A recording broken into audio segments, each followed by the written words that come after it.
Welcome to the chaos sector. We return to the matrix. Is Koberger autistic? And if so, why is this relevant to the case? That's what everyone is addressing currently, and we're not exactly sure what strategic move this will bring about from either side. At face value, this seems to benefit the prosecution actually. But to be honest, it seems to be a chess move from the defense, yet we're not sure where it's being applied in the investigative process. Before we get started, let's first break down why we see this as a chess move by the defense. Quote, could autism keep Bryan Kohberger off death row if convicted? Unquote. Now, first off, this is a news reporting network that focuses on court cases, right? Yet they didn't even spell Kohberger's first name correctly. A small detail, but it says a lot. Quote, Kohberger's defense may cite autism to remove death penalty, unquote. Quote, bombshell, Idaho murder suspect Bryan Kohberger may claim I'm autistic to avoid death penalty, unquote. Of course, old hag Grace rushed to blabber out her opinion about it. Now everyone may say, chaos, you didn't realize that was the plan from the defense? Wait a minute, think carefully about what this is indicating. In the hearings, there was a motion by the state regarding this very issue.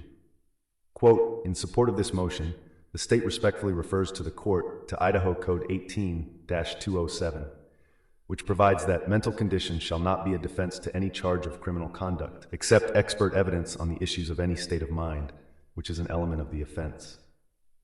In each of the witness summaries, defendants exhibit D-7 and D-13, the defendant specifically states the testimony is not intended to be a mental element defense, pursuant to Idaho Code 18-207, but rather this testimony is about state of mind as well as factual defense testimony to anticipated testimony elicited by the state.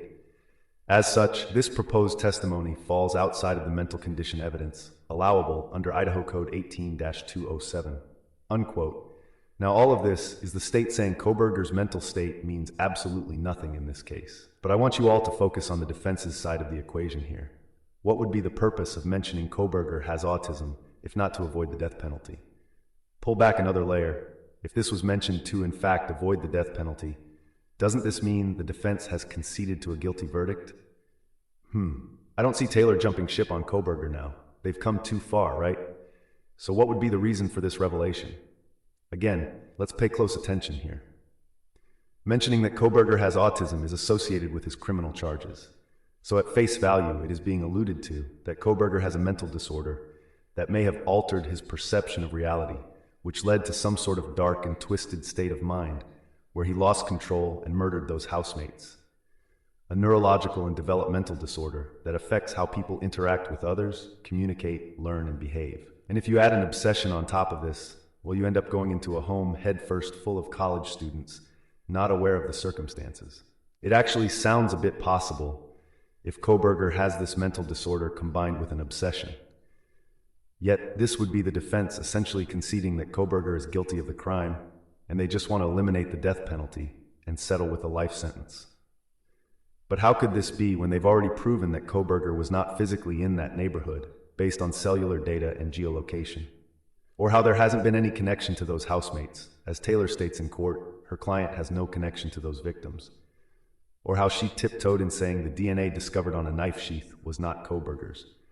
And although many claim someone else claimed Kohberger stated this early on, but how Kohberger stated early on, the DNA in the home was not his. If the prosecution does not have a strong case against the defendant, and even more so, it's being revealed that they actually don't have evidence against that defendant, would the defense mention their client's mental state when it has no relevance to an investigation where they are innocent of the charges against them? Do you all understand what we're saying now? It seems to be an old war tactic, using a tactic or strategy that is counterproductive or self-destructive. It is often used to highlight the irony of self-inflicted harm in a situation where someone tries to achieve a particular goal or outcome, but instead their actions have unintended consequences or negative effects. This would be throwing a rock in the east and attacking the west. I think I see the strategy now. Make the prosecution believe that Kohberger is preparing to plead guilty. Instead, is lulling them to sleep with some very damaging evidence, which were from testimonies. In fact, it would be quite ignorant of the prosecution to believe this is an admission of guilt. I don't think they believe that. Rather, Taylor and her team are forcing them into this little trap. They have to rebuttal, citing codes that do not exempt a criminal of charges due to a mental condition in the state. While they're boasting about trying to convince themselves that they're knocking down all of the attempts from the defense, they forget that Taylor does have some daggers in her back. Many have broken it down, such as Pavarotti. Does a good job, by the way. And we'll echo what was broken down, yet we're going to include a few more things. Taylor's cross-examination of Payne. Yep, that is a huge dagger against the prosecution. Now, of course, we've already broken down the exact thing Taylor basically did in her cross-examination, but this will definitely create major problems for the prosecution in trial. Let's examine it briefly. We don't really like dealing with the hearings, but why not? Now we don't need to even go through the entire cross-examination, just one key section that does the most damage. Taylor asked, quote, "As such, did you participate in a search for a suspect?" Payne responds, quote, "Yes, ma'am." Taylor, "And when was the first time you heard Brian Koberger's name?" Payne, "The first time I heard Brian Koberger's name was December 19th of 2022. Taylor, "And what was that a result of?" Payne, "That was a result of investigative genetic genealogy that was being undertaken by the FBI.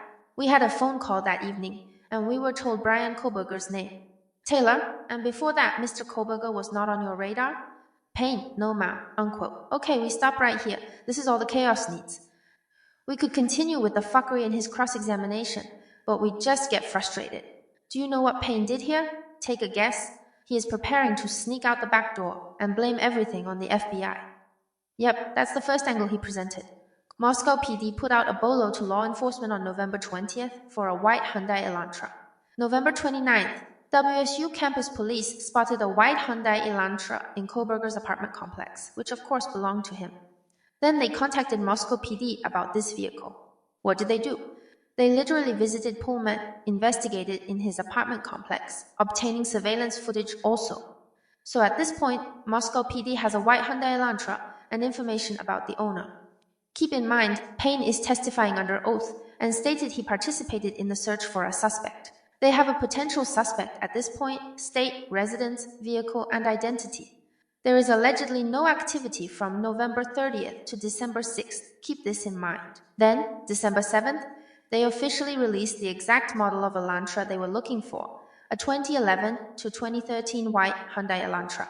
On December 10th, the private driver, better known as Batman, again, gave Moscow PD the same vehicle.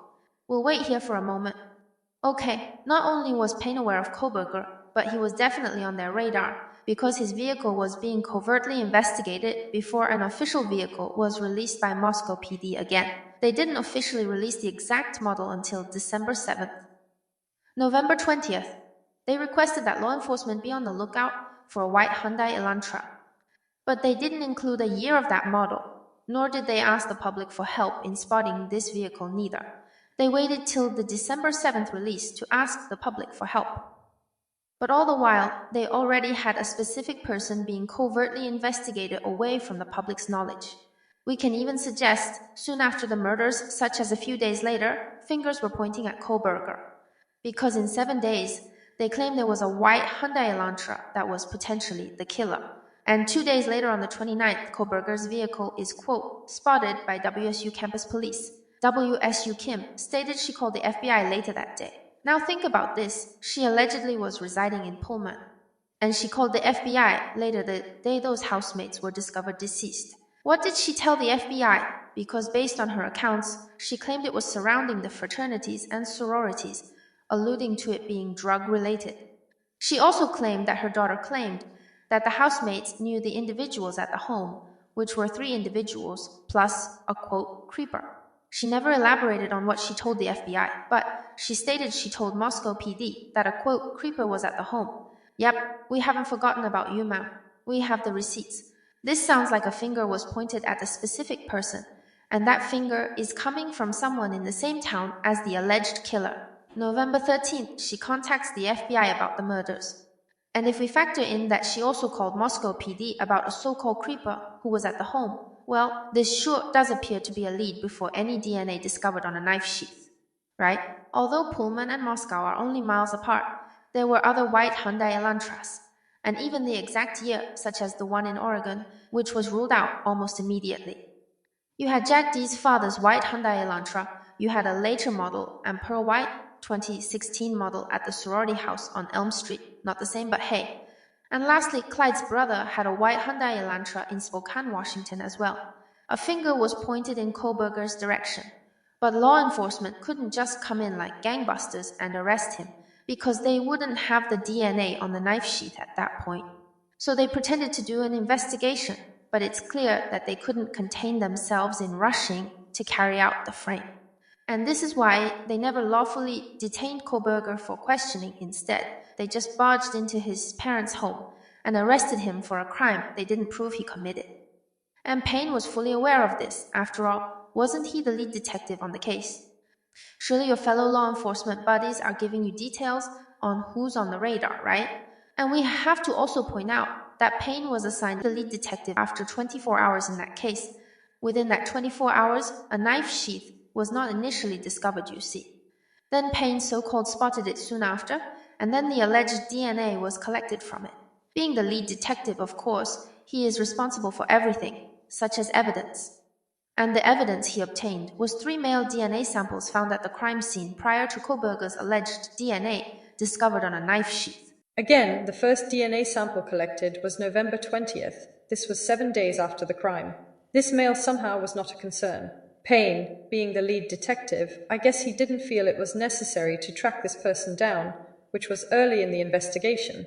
That's your first potential suspect. How do you ignore this male's DNA discovered at the crime scene?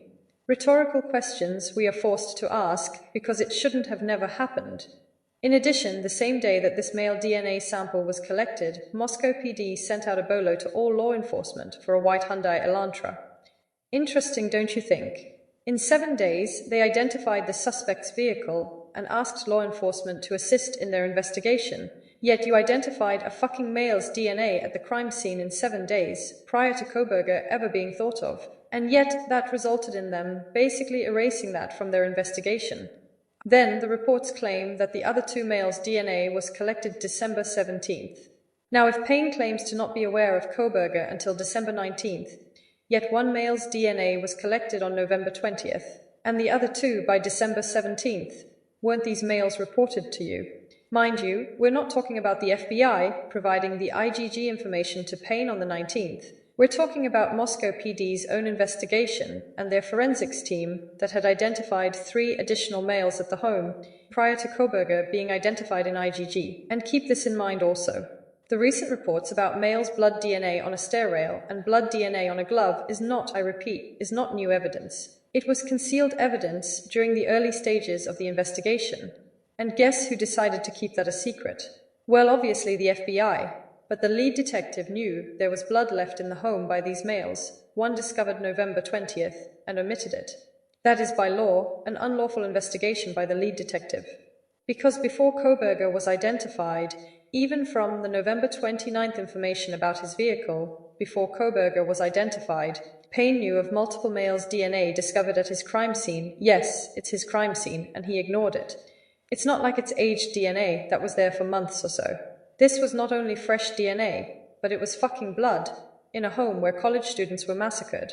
Can you imagine Taylor and her defense team cross-examining Payne about this? How could he explain not investigating those males for the crime, prior to Koberger not being heard of or identified? He can't run to the excuse that the reason those males weren't investigated is due to so-called policies with the forensics database, where you can't upload multiple samples at a time, blah blah fucking blah. Because Moscow PD and their lead detective on the case was supposed to upload those male samples first. Remember, the first male DNA sample was collected November 20th. This was blood DNA, yes, blood fucking DNA collected. We know this because they concealed that this was the type of DNA collected early in the case. Now what exactly did they do with that DNA prior to any thought of Koberger's alleged DNA being sent to a lab, not identified, then ultimately so-called identified through IgG? If you have a knife sheath discovered, and you have blood on a stair rail of a male, and blood on a glove outside, what if this was the same person as the DNA on the knife sheath you see? The point, when the Idaho State Lab couldn't identify the male's DNA on the knife sheath, you see, let's walk slowly here. When the state lab couldn't identify the male, they had blood on a stair rail at this very moment, and blood on a glove outside. So the most logical thing to do is attempt to identify those samples, because they may match the DNA on the knife sheath. I mean, in retrospect, it appears to be the same male, right? Let's reverse the path from outside the home back inside to show you how the investigation was supposed to go. You know, like the television shows, Criminal Minds and such. A glove is discovered outside with blood on it. Blood is discovered on a stair rail, and you have the knife sheath in the victim's bedroom. A genuine detective would assume that the male dropped or forgot his knife sheath, was bleeding after the massacre. Another one was also bleeding, which their DNA was on the stair rail, ran out of the home and tossed the glove, which had blood on it, into the bushes far enough from the home, in a slight panic. He obviously wasn't going to keep the gloves on heading back to his destination, so he tossed it in the bushes. Great work, detective, we have our perp. Now let's track these males down. The manhunt begins, and eventually those males are brought in for questioning, and then arrested and charged for the murders. But of course, they were not suspects. They don't exist according to Brett Payne. Remember, he stated under oath he had no knowledge of Koberger prior to December 19th. And that's even a lie, because Moscow PD was aware of Koberger by November 29th. But even with that claim, you still can't justify not investigating the males whose DNA was discovered at the crime scene from November 20th till December 17th. You have nowhere to hide, buddy. So to suggest that you were only looking into Koberger based on what the FBI provided is a lie and an attempt to shift the blame onto them. Well, they are to blame, but when corruption gets exposed, they all start to eat each other to survive. There's your frame. And he, along with the FBI, disregarded it because Koberger was already being framed for the murders before they even happened, you see. Of course. This is what everyone needs to understand. It wasn't a spur-of-the-moment frame. Koberger was framed for the murders before they were committed. It's the easiest way to cover up a drug ring that spans throughout many states that are linked to universities, law enforcement, mayors, governors, family, and college students. What do you think would happen if the entire operation would be exposed? Well, to be honest, who's going to arrest those who are sworn to protect and serve, you see? The good cops were silenced, the good FBI agents were silenced. Now there's a catch-22, because once the frame gets exposed, who will be to blame for it? Being complicit is the same as obstruction of justice. For that matter, Dylan and Bethany will be charged with it. They weren't throughout because the reports claim nobody knew the victims were being murdered, and they were asleep until later that morning. But with the frame being exposed, it obviously proves they were aware of everything that unfolded that night. Before the FBI, there was Moscow PD, and there was lead detective Brett Payne.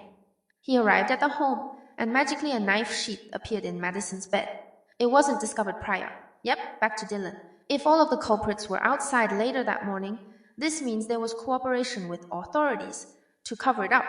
There's a possibility that Moscow PD was not aware of the plan to frame Koberger because this was across several states, connected to a bigger operation. WSU Kim was right about that. And she gave the FBI a name, she gave Moscow PD a name, and it's possible that Dylan's affidavit was changed to describe this person, who would be used as the scapegoat for the crime. But if she were to be summoned to testify, her lies will reveal the truth. This is why all of the crap is being dumped out here on a daily basis. Because when it comes down to the actual trial, testimonies will be exposed, and the DNA will become an afterthought once all of the fuckery takes center stage. Koberger having autism is a red herring in our book. Is to lull the prosecution and the judge to sleep.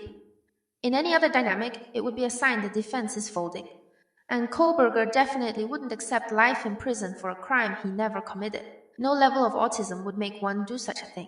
This is the chaos sector.